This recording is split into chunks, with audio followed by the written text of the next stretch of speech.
Si vous savez faire marcher un lave-linge, vous savez faire marcher un micro-ordinateur aussi puissant et performant qu'un compact. 1. Vous choisissez votre programme. 2. Vous appuyez sur le bouton.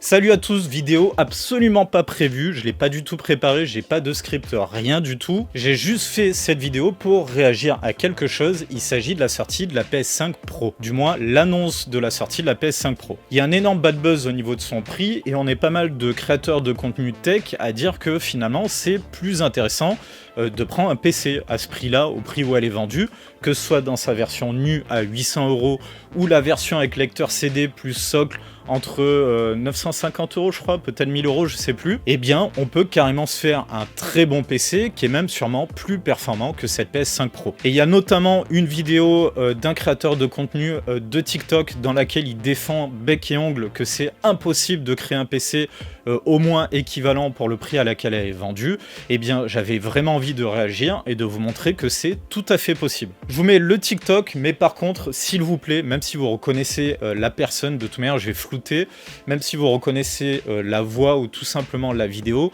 ça sert à rien, n'allez pas l'embêter avec ça, ce n'est pas du tout le but. Ce commentaire par rapport à la PS5 Pro est beaucoup revenu, et avant toute chose, je ne conseille pas du tout de l'acheter la PS5 Pro, il y aura une vidéo dédiée sur ça, mais en gros ce commentaire est beaucoup revenu. En gros, pour le prix de la PS5 Pro, vous avez un bon PC, un équivalent. Alors, si déjà on parle de la PS5 Pro à 800 €, clairement non. Voilà, vous n'aurez jamais un PC qui fait tourner les jeux de la même manière que la PS5 Pro à 800 €. C'est pas possible. À 950, en équivalent, on peut potentiellement se rapprocher, mais en gros, pour moi, la PS5 Pro, on est plus sur un PC plutôt dans les 1300-1500 € parce que y a l'optimisation aussi de la console, il y a plein de choses à prendre en compte. Et surtout les composants d'un PC pour faire tourner tous les jeux comme va le faire tourner la PS5 Pro, c'est pas à ce prix-là, mais c'est pas le sujet. Par exemple, il y a des gens comme moi qui, même si demain on me donne un PC, j'ai le bureau, j'ai tout, hein, vous voyez là, donc là c'est un peu le bordel, mais j'ai tout. Si vous me donnez un PC à 5000 € gratuitement, je n'y jouerai pas, parce que je ne veux plus jouer dans mon bureau, ça ne m'intéresse plus. Voilà, je suis maintenant dans une vie de famille, je joue des fois quand ma fille est avec sa mère à côté, patati patata, ça vous connaissez, mais c'est surtout que maintenant j'ai plus envie. Voilà, je n'ai plus envie, je vais faire 29 ans bientôt. Personnellement, ça ne concerne que moi, il y a des gens qui jouent sur PC jusqu'à 70 ans. Moi personnellement, j'ai plus envie de jouer sur un PC. J'ai envie de poser mon cul sur mon canapé le soir et tranquille. Et en fait, c'est ça le truc, c'est que cette console va se destiner à des gens qui veulent beaucoup de perf tout en voulant jouer sur console. Sauf qu'en fait, ça coûte cher. 950 € pour l'ensemble, on en reparlera, c'est vraiment très cher.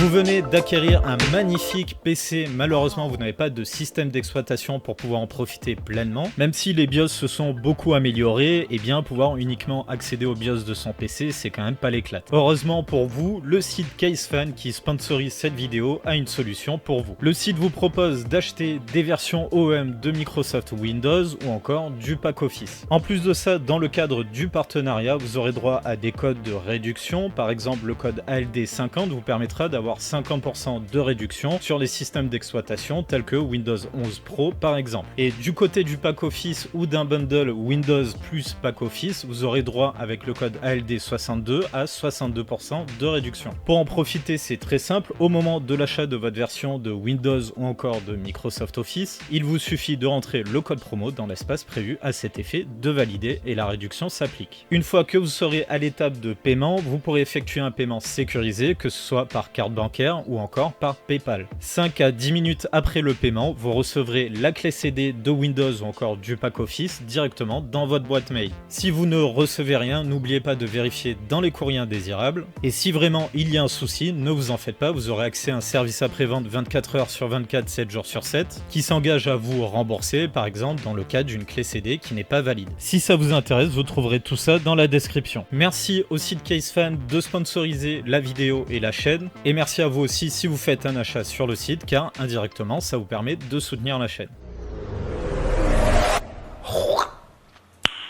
Nice. Donc voilà sa vidéo, vous l'avez vu, il maintient vraiment que c'est impossible, hein, c'est lui qui le dit, c'est impossible d'avoir quelque chose d'équivalent à la PS5 Pro pour 800 €. Ce qui tombe plutôt bien, hein, c'est que ceux qui me suivent le savent, sur ma chaîne, j'ai fait pas mal de vidéos dans lesquelles je décortique le hardware des consoles pour voir quelle équivalence on a sur PC. Et je vous dis ça de mémoire, hein, parce que j'ai pas de script, hein, comme je vous l'ai dit, la vidéo, je l'ai pas du tout préparée, je la tourne sur un coup de tête. Donc j'avais conclu qu'au niveau de la puissance processeur, on avait un Ryzen 3800 qui était quand même pas mal amputé au niveau de ses performances. Et au niveau de la carte graphique, graphiques, je crois qu'on tombait sur un équivalent à peu près d'une 6700.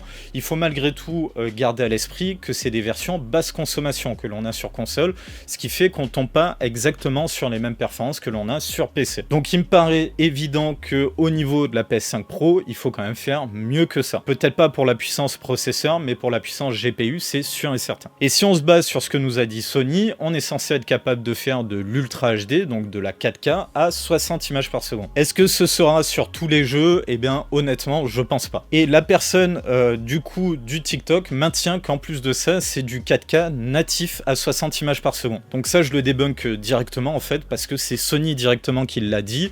Ils vont utiliser des technologies d'upscaling, donc vu qu'on est sur des GPU AMD sur ces consoles-là, c'est sûr et certain qu'on va utiliser au moins du FSR, mais ils ont aussi annoncé qu'ils allaient utiliser un upscaler maison de la part de Sony. Donc déjà, le 4K natif, c'est totalement faux. Le 4K 60 FPS natif sur cette console-là, je pense que c'est malgré tout possible, mais ça va être sur des jeux compétitifs très peu gourmands, tels que Rocket League par exemple, je sais qu'il est sur console. Donc maintenant, si on réfléchit, on veut un PC qui soit optimisé pour une haute définition, à savoir le 4K. Et bien déjà, un truc qui nous arrange, c'est qu'on n'a pas besoin d'avoir un gros processeur. Parce que plus on augmente en définition, notamment en 4K, et moins on va tirer sur le processeur, parce que ça va être la carte graphique qui va limiter avant le processeur. Donc on peut tout à fait prendre un processeur milieu de gamme, même qui date d'une génération avant, ça suffira largement. On arrivera à avoir les 60 images par seconde en jeu de la part du processeur, ça sera la carte graphique qui va nous limiter avant. Autre point, on est sur des GPU AMD sur console, donc forcément nous aussi on va se diriger du côté d'AMD. En plus de ça, généralement on a plus de mémoire vidéo sur les GPU AMD, ce qui est quand même plus intéressant pour aller sur des grosses définitions. Et qu'est-ce qu'on a du côté d'AMD qui colle pour faire de la 4K 60 images par seconde sur jeux compétitifs en natif ou sur des plus gros jeux avec upscaler? Eh bien on peut se diriger du côté de la RX 7700 ou encore la 7800. Cette personne nous dit que c'est impossible d'avoir ça pour le prix de la PS5 Pro. Eh bien regardez ça, RX 7700, 800 €, et en plus de ça vous avez 2 jeux offerts, ce qui n'est pas du tout le cas de la PS5, vous avez que dalle, même pas le socle. Donc voilà, merci, au revoir, fin de vidéo, à la prochaine. Non, je blague. En vérité, on continue. Merci à Jigfio d'ailleurs. C'est lui qui a donné ce filon-là dans les commentaires et ça nous vient de Memory PC. Mais bref, voilà, on va aller plus loin. Je vais essayer moi-même de faire une configuration en choisissant des composants qui ne sont pas dans le plus bas de gamme. On va pas aller non plus dans le plus haut de gamme. Le but, ça va être d'avoir un PC cohérent qui est capable de faire aussi bien ou mieux, du moins qui est capable de faire du 4K 60. Je répète, avec upscaler pour les gros jeux et sans upscaler pour les jeux compétitifs. On va essayer de tout faire sur Amazon, ça sera plus simple, même si en allant chercher les meilleurs prix sur plusieurs sites différents, il y a moyen d'économiser, je pense, peut-être quelques dizaines d'euros, peut-être 20-30 €, on verra. Vous l'avez vu, j'ai déjà fait une recherche pour du B550. La raison, elle est simple, c'est qu'on va se diriger vers une plateforme AM4, parce qu'actuellement, elles sont pas très chères, et en plus de ça, on a toujours des performances largement suffisantes pour faire de la 4K. Comme je l'ai dit tout à l'heure à un moment, on n'a pas forcément besoin d'avoir un très gros processeur en 4K, étant donné que la carte graphique va nous brider avant que ce soit le processeur qui nous embête. Ensuite, un chipset B550, parce qu'on est sur du milieu de gamme, et ça nous permet de profiter du PCI Express 4.0. On peut voir que dans les cartes pas trop chères, on a malgré tout des cartes avec des marques intéressantes. Il y a notamment la Aorus et la Gigabyte que l'on voit là, en format micro ATX, ça nous permet de faire baisser un petit peu les prix.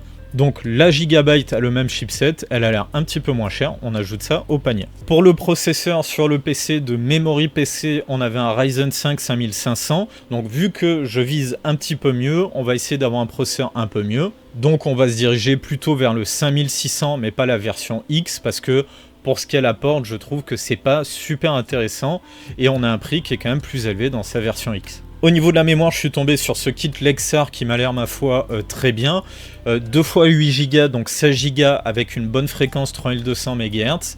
Casse 16, ça me paraît tout à fait correct. En plus de ça, certifié pour le XMP, donc c'est parfait pour la config qu'on est en train de faire. Au niveau de l'alimentation, je suis tombé sur cette alimentation MSI 650 watts. Elle est vraiment pas chère, hein, 54 €. Pour le prix, elle n'est pas modulaire, elle est quand même certifiée 80+ bronze, donc on aura un rendement qui sera suffisant. Au niveau de la fiabilité, je vous avoue que je la connais pas. On va faire confiance à la marque MSI, même si je doute fortement que ce soit eux qui l'aient fabriqué directement. Mais on va se diriger sur cette alimentation-là. Et concernant sa puissance, ce sera suffisant pour la machine que l'on va faire. La carte graphique consomme moins de 300 watts et le processeur, lui, il consomme assez peu. Le 5600, il est en dessous des 100 watts sans aucun souci. On aura donc même un petit peu de marge pour le reste des composants. Au niveau du refroidissement, on a un processeur Ryzen 5 qui est annoncé pour un TDP de 65 watts, donc on n'a pas besoin d'un gros ventirad. Ce Thermal Rate Assassin qui a plutôt une bonne réputation, il me paraît très bien et en plus il est vraiment pas cher. Pour le boîtier, eh bien, je me suis dirigé sur ce boîtier-là, il me paraît très bien. On a une carte mère micro ATX, donc on est sur le bon format. Il est fourni avec 2 ventilateurs en façade, un ventilateur en extraction, ça suffira largement. On a du mesh à l'avant pour bien refroidir le tout. Bref, ce boîtier me paraît très bien et il n'est pas vendu excessivement cher. 59,99 €, donc 60 €. Il y a plus cher, il y a moins cher. Ça me paraît être un bon compromis pour ce boîtier-là. Je l'ajoute au panier. Au niveau du SSD, j'ai trouvé ce SSD NVMe de Western Digital qui est en promo. On l'a pour seulement 60 €. Ça nous fait donc 1 Tera de stockage, ça ira très bien, j'ajoute ça au panier. On passe maintenant à la carte graphique. Je vous rappelle que mon but c'est de faire mieux que Memory PC. Et au niveau du meilleur rapport performance-prix, je trouve que la 7800 XT se place vraiment très bien. Si on regarde au niveau de 7800 XT, on en a à partir de 519 €, donc c'est pas très cher je trouve. On a ce modèle Gigabyte. À ce prix-là, on a aussi un modèle XFX. Je pense qu'on va se diriger vers le modèle Gigabyte, c'est une version overclockée, pourquoi pas. Allez, on ajoute au panier. Donc voilà pour la config, on arrive à 974 €. On est donc quand même un petit peu plus cher, il faut le reconnaître, que la PS5 Pro avec sa version lecteur CD plus socle, ça fait 950 €. Mais comme je l'ai dit, j'ai pas voulu m'embêter, j'ai voulu tout faire sur Amazon. Je suis sûr et certain qu'il y a moyen de faire baisser la facture en trouvant peut-être des composants qui coûtent moins cher. Même sur Amazon derrière, je pense qu'il y a moyen d'économiser un petit peu sur le boîtier pour être à 950 €. Mais comme je l'ai dit, je voulais pas non plus mettre un boîtier vraiment entrée de gamme tout en plastique. Et il y a moyen d'être à 950 € sans problème si par exemple au niveau du processeur aussi, on met le 5500. En tout cas, là clairement, on a un PC qui est largement capable de faire du 4K natif 60 images par seconde sur les jeux compétitifs. Et sur les jeux plus gourmands, en activant l'upscaler, je m'inquiète pas du tout. Je check rapidement pour les sceptiques qui vont me dire oui mais la 4K elle y arrivera pas, etc. Donc on est sur cette chaîne YouTube, donc Gaming Bench, qui a fait une vidéo dans laquelle il affiche les performances de la 7800 XT en vraies conditions de jeu. On n'est pas sur des benchmarks qui parfois sont un peu tronqués. On va donc voir ce que ça donne. On commence avec God of War. Il nous affiche les réglages. On peut voir qu'on est bien en 4K. Il n'y a pas le FSR d'activer, il n'y a pas d'upscaler. Et regardez ça, on est sans problème au-dessus des 60 images par seconde, on est même un petit peu au-dessus. Au niveau du processeur, d'ailleurs, je vois qu'il a un meilleur processeur avec le 5800 X3D. Mais comme je le disais, regardez, absolument pas de bottleneck, il est complètement sous-exploité dans cette définition-là. C'est normal, regardez, c'est bien la 7800 XT qui nous bottleneck à cette fréquence, à ce nombre d'images par seconde. On passe à d'autres jeux, donc bon, Assassin's Creed Mirage, pareil, je m'inquiète pas. Il précise 4K Ultra High Setting. Je vous mettrai de toute manière le lien dans la vidéo en description si vous voulez vérifier les réglages. On voit qu'on est encore une fois largement au-dessus des 60 images par seconde. Ensuite, on a Starfield. Alors là, ça risque d'être plus compliqué. Voilà pour les réglages. Donc on est bien en Ultra HD. On est sur des gros réglages. FSR 3 activé, frame génération off par contre, donc on a vraiment que l'upscaling, on n'a pas le frame gen. On est un petit peu en dessous des 60 images par seconde, ça me paraît compliqué, mais rien n'empêche de baisser un petit peu les graphismes. D'ailleurs, ça m'étonnerait pas que sur la PS5 Pro, ils le fassent pour avoir des 60 images par seconde fixes. Donc je pense que c'est carrément faisable. Est-ce que plus tard ils baissent les réglages? Non, j'ai pas l'impression. Red Dead Redemption maintenant, pour le coup je m'inquiète pas, on est largement dessus sans problème. Voilà, si on passe un peu, oui, largement sans problème. Je vous invite à aller voir directement la vidéo si vous voulez en voir plus. On va essayer d'aller voir du côté des gros jeux ou des jeux qu'on a aussi sur PS4. Il y a quoi? Il y a Lies of P, je suis pas sûr. Horizon, Horizon, on l'a sur PS5, pardon. Donc Horizon Zero Dawn, on est au-dessus des 60 images par seconde, on est un petit peu limite. Mais on est avec les réglages ultra, il n'y a pas le FSR d'activer, donc au cas où on peut l'activer de toute manière. Bref, je m'inquiète pas du tout. Alors là, on est largement dessus sans problème, je m'inquiète pas du tout. Il n'a même pas activé l'upscaler. Alors Dead Space maintenant, visiblement sans upscaler. On est un peu limite, hein, 45 images par seconde. Je pense que là, il faut de l'upscaling. Tac, tac, tac. Ah bah juste après, il nous active l'upscaler. On va voir ce que ça donne. Ah oui, avec l'upscaler, bah là, on est largement dessus. Et la qualité d'image a l'air tout à fait convaincante. Visiblement, hein, en quality, on a une très bonne image.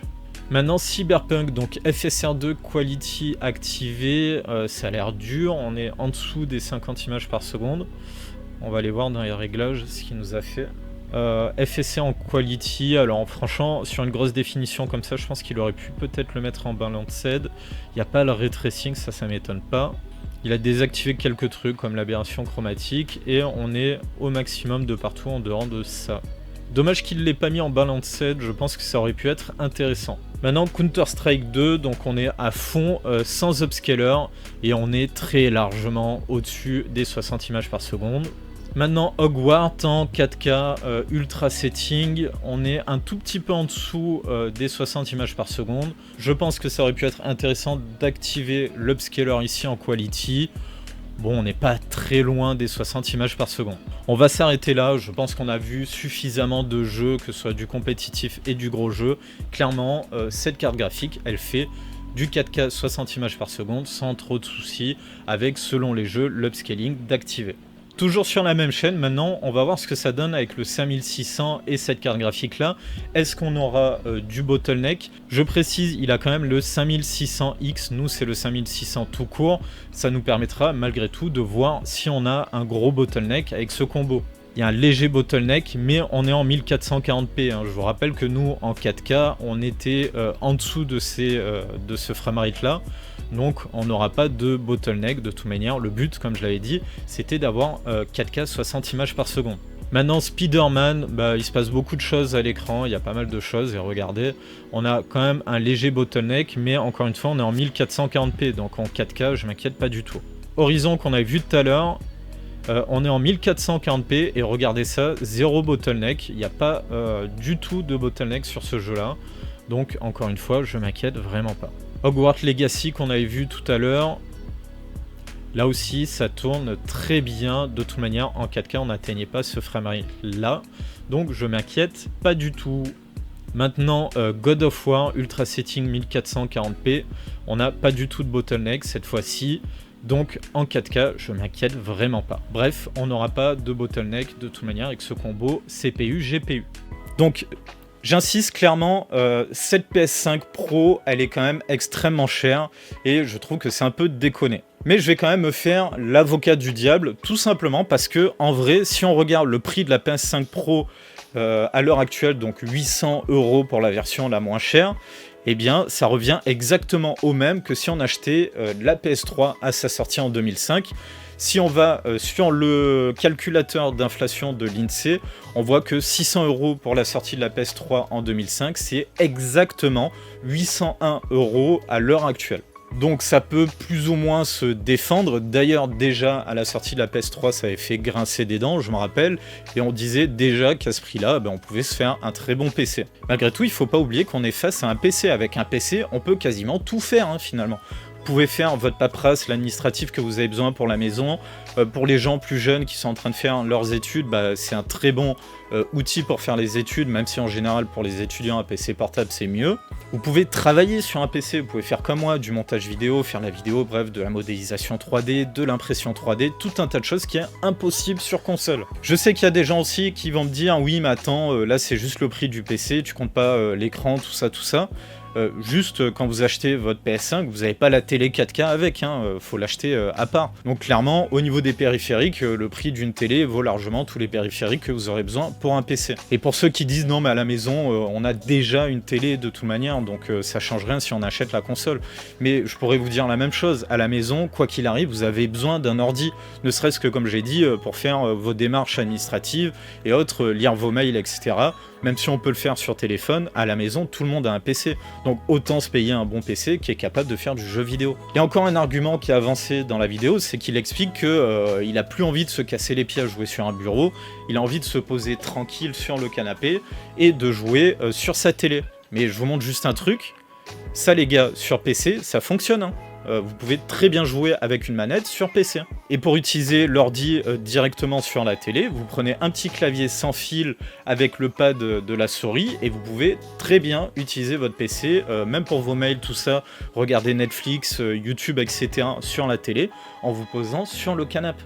Mais bref, pour revenir au TikTok de base, et il n'y a pas que lui, c'est pour ça que je le floute, je vous dis de ne pas aller l'embêter, parce qu'on s'est retrouvé à de nombreux créateurs tech à parler dans les commentaires de cette vidéo-là, mais c'est pas la première vidéo que je vois qui dit que ouais, 800 € c'est cher, mais un PC c'est plus cher.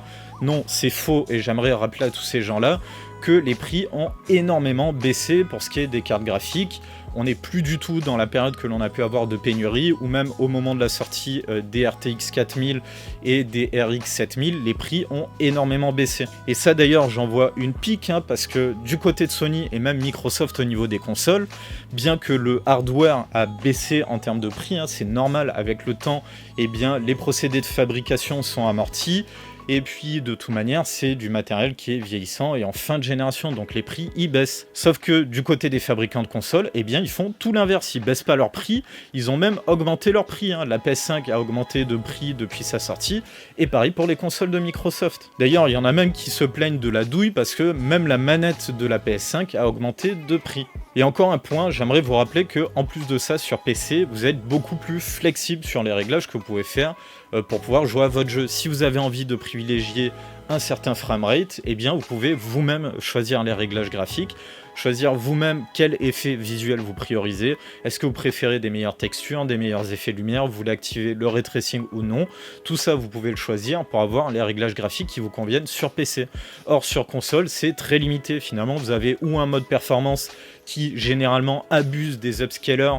On est souvent avec un FSR qui est très poussé sur console et qui donne des images qui sont quand même dégueulasses, parce que le FSR, quand vraiment on le pousse trop dans les performances, on va pas se mentir, les images sont quand même assez dégueu. Donc là au moins c'est vous-même qui faites votre sauce et qui choisissez vos réglages graphiques. Et un autre point, parce que finalement on parle d'argent, je rappelle juste que sur PC il n'y a pas besoin d'abonnement. Je crois que l'abonnement PS Plus ça vous revient à plus de 100 € par an. Ça vous l'avez pas sur PC. Et en plus de ça, vous avez des jeux qui sont directement gratuits, par exemple avec Epic ou encore Amazon Gaming, ce qui est quand même pas mal. Et surtout, dernier point quand même qui est pas négligeable, sur PC, vos jeux, vous les payez beaucoup moins cher. Vous pouvez même jouer aux jeux que vous avez depuis 15 ou 20 ans sur Steam.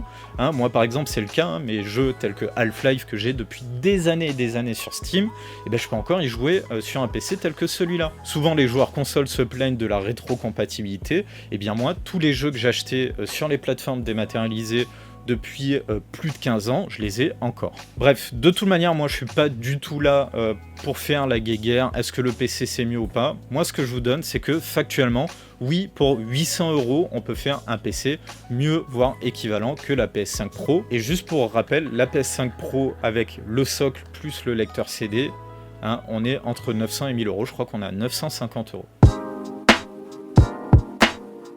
Bref voilà, on arrive à la fin de cette vidéo, pas du tout préparée pour le coup. En réalité, je bossais sur ma future grosse, voire même très grosse vidéo.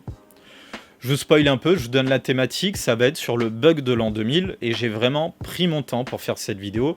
Ça fait plus d'un mois que je bosse dessus. Elle devrait sortir, je pense, peut-être d'ici 1 à 2 semaines, ça dépend le temps que ça va me prendre pour tourner ce qui reste à tourner et faire le montage, surtout que j'ai déjà fait pas mal de parties du montage et dans cette vidéo, j'essaie de pas mal m'appliquer au niveau du montage. Bref, si ça vous a plu, comme d'habitude, n'hésitez pas à mettre le pouce en l'air ou encore de vous abonner si vous ne l'avez pas déjà fait.